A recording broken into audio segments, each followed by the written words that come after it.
you decide to do a side quest, you usually expect some kind of reward, or at the very least, a compelling bit of storytelling that will compensate you for your time and effort. However, we don't live in a perfect world, and neither do characters in video games. Sometimes an optional mission might promise great rewards, but the only thing you end up getting is a pair of empty hands and a sense of humiliation as you realize you've wasted a lot of your free time getting fooled by a misleading questline. I'm Jess from WhatCulture, and here are 10 video game side missions that made you feel cheated. Number 10. King Richard Flags, Assassin's Creed. Finding collectibles is one of the more dull and annoying things you can subject yourself to in Assassin's Creed. It requires you to look for barely visible objects all over the map, and the payoff is usually very minuscule. That is, unless you're collecting the King Richard flags in the original Assassin's Creed, in which case the payoff simply doesn't exist. Yes, in the first game you can, though you really shouldn't, collect 100 small flags related to the King Richard Crusades. If their number already doesn't sound terrible enough, the flags tend to blend in with their surroundings, and they're not marked on your map, so you have no way of telling which ones you're still missing. But hey, if the flags take so much time and effort to collect, surely there has to be some awesome reward for getting them, right? Wrong! The only thing you get for collecting the flags is an achievement. That's it. You've spent hours of your time scouring the map just so a small pop-up can show up on your screen. Assassin's Creed 4 at least had the courtesy to give you some shanties to sing with your crew. Here, the silence is deafening. Number 9. The Wronged Woman, Red Dead Redemption. Red Dead Redemption, like most Rockstar games, isn't about being the good guy. However, when the player decides to do a good deed, the game could have the courtesy to reward you for it, or at least it could avoid making you instantly regret it like it does in the side mission, The Wronged Woman. In this stranger encounter, John Marston comes across a weeping woman named Clara, who tells him that she's pregnant with the child of her ex-employer Harold. She was thrown out of his mansion by his wife when she discovered Harold was cheating on her. At that point, John can try and help Clara by killing the man who wronged her and taking some money off his corpse to let her rent a place for her and her child. Killing Harold might seem like the right thing to do, but when you visit his grave later on, you learn that his wife didn't really know Clara, and the girl tricked you into murdering him to get some quick cash. So in the end, you not only killed an innocent man and helped a con artist get away with stealing, you also did it for free. Lesson learned, Rockstar, never help people in need. Number 8. PAPERCHASE, Witcher 3. Bureaucracy, the endless joy of filling out forms, waiting in lines, and dealing with angry employees. Luckily, video games don't have you deal with the existential dread of governmental red tape. Oh wait, they do? And it's in Witcher 3 of all things. The mission PAPERCHASE is a side quest where Geralt has to collect some money from a bank in Beauclair. The process is not as simple as just showing up and collecting his deposit, because, surprise, Geralt was proclaimed dead by the bank. He has to prove he's still alive by filling out a special form, because being alive is apparently not proof enough, and this is where the quest goes off the rails. As with real banks, Geralt's visit is a tedious chore, filled with waiting and being told you're doing things wrong. It takes forever to get your form approved, and even then it means nothing because the bank's owner spent all of Geralt's money anyway. So even after all that time, you have to wait a full week to get your money back. Your reward is 500 gold, which is laughable considering in a week, Geralt could get 5 times as much slaying monsters. You know, doing something exciting. That said, the hilarity of this quest might be its own reward, so we're sliding that one in there. Number 7. The Secret Garden, Shadow of the Colossus. Shadow of the Colossus is a game about slaying the titular colossi to prevent them from casting their disgusting shadows on the world. Yep, that's what the title's referring to. No need to worry about the game's finale. But seriously, though your main objective is to take on the giant guardians, there are also some other things you can do in the meantime. One of them is climbing the tallest tower on the map in order to access a secret garden location. The task of reaching the top of the tower is incredibly challenging. You'll have to max out your stamina to even attempt it, and even then you're still not guaranteed to make it past the obstacles on the way. However, if you think the difficulty of the climb is in any way indicative of the value of what lies on top of the tower, you're in for a nasty surprise. Not only is the secret garden disappointingly small and empty, but the only thing that grows there are special red fruits that drain your stamina bar. Yep, that's right. You've spent all this time maxing out your stamina only to have it taken away. Thanks, game. Number 6. Delicate Flower, Hollow Knight.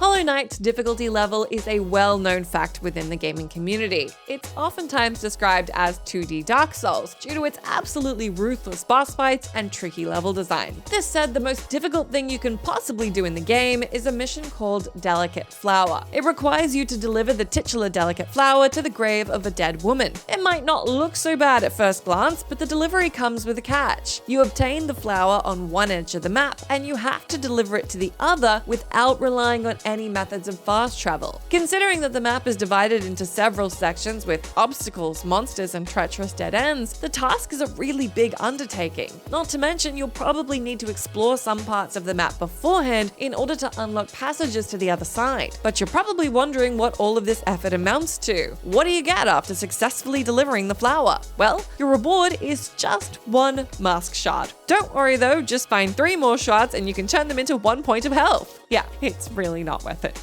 Number 5. Machine Gun, Cyberpunk 2077.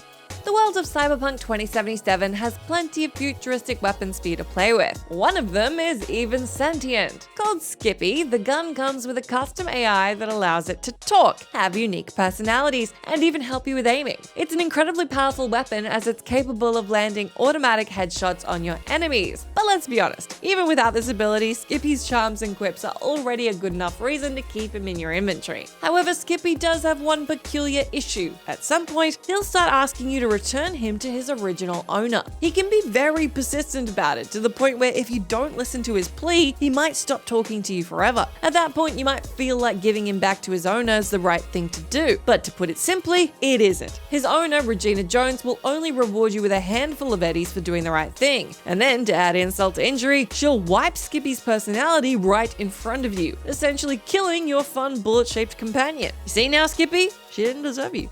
Number 4. Riddler Trophies, Batman Arkham Knight.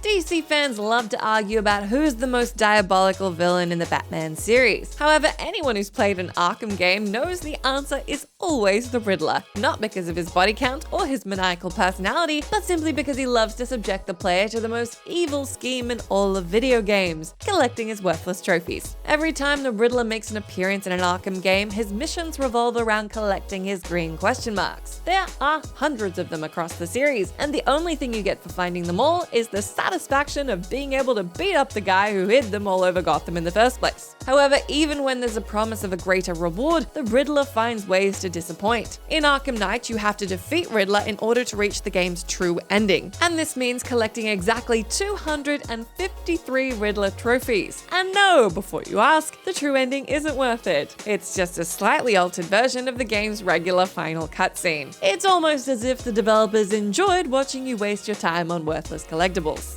Number 3. KOROK Seeds, The Legend of Zelda: Tears of the Kingdom. One of the greatest disappointments in Breath of the Wild was the reward you got for collecting all 900 KOROK seeds scattered throughout Hyrule. After spending the majority of the game looking for invisible KOROKs, the only thing you had to show for it was Hestu's gift, a literal pile of golden poo. But what about the sequel? Surely Nintendo wouldn't try pulling the same joke on you twice, right? Well, not exactly. First off, instead of 900, Tears of the Kingdom wants you to collect 1,000 KOROK seeds. You work harder for your reward, which is why it's also slightly bigger than its predecessor. As in, it's just a bigger pile of poo. Yep, collecting KOROK seeds in Tears of the Kingdom yields the exact same reward as doing so in Breath of the Wild. The only difference is that Hestu's gift in the sequel is made out of an additional layer of KOROK excrement. Fool me once, shame on you. Fool me twice, shame on you, but bigger and stinkier. Number 2. No Stone Unturned, The Elder Scrolls V: Skyrim. Skyrim's very own scavenger hunt, like many other collectathons on this list, is a disappointing and frustrating mess. However, unlike the others, it lures you in with a deceptively alluring mystery. No Stone Unturned is a side quest in Skyrim that's triggered by finding at least one of 24 unusual gems that are scattered across the province. Once you have the gem appraised, you learn it's part of a mysterious artifact known as the Crown of Berenzia. You can attempt to look for the rest of the gems in order to restore the crown to its former glory, glory and reap its quote amazing benefits. Finding the gems is incredibly frustrating, as you'll need to join every single faction in the game and even purchase the most expensive house in Solitude. It all adds to the idea that the reward for finding the gems will be something amazing, but in reality, all you get is a worthless perk. Called Prowler's Profit, the perk increases your chances of finding rare gemstones. It might sound useful, but when you already need to make a fortune in order to obtain it, the bonus loses all purpose. So yeah, it's probably best to leave these stones unturned. Number 1. A Starlet in Vinewood, Grand Theft Auto 5. Grand Theft Auto 5 features 2 side missions where the main objective is to find 50 collectible items hidden in Los Santos. One rewards your efforts with a glowy space car, and the other with an unsatisfying conclusion resolved inside a 2-minute long cutscene. The stranger mission, called A Starlet in Vinewood, requires Franklin to find 50 letter scraps related to the murder of a young actress called Leonora Johnson in order to find her killer and bring him to justice. As you can imagine, looking for tiny letter scraps in the massive map of Los Santos is no easy or satisfying task. They're ridiculously small, and even though you can use your dog Chop to help you with the search, some scraps can only be accessed via a helicopter or a boat. When you finally collect all the scraps, you get to confront Leonora's killer, an eccentric filmmaker named Peter Dreyfuss. And this has to be the most anticlimactic thing you'll ever experience in GTA 5. The man barely acknowledges his actions, and you can't take your time making him pay for his crime, as the game will let him escape if you take too long. Sorry, Leonora, there clearly is no justice in the world. That's the end of our list, but let me know down in that comment section which video game side missions left you feeling cheated. As always, I've been Jess from WhatCulture. Thank you so much for spending your time with me. If you like, you can come say hello to me on my Twitter account, where I'm @JessMcDonald, but make sure you stay tuned to us here for plenty more great gaming lists.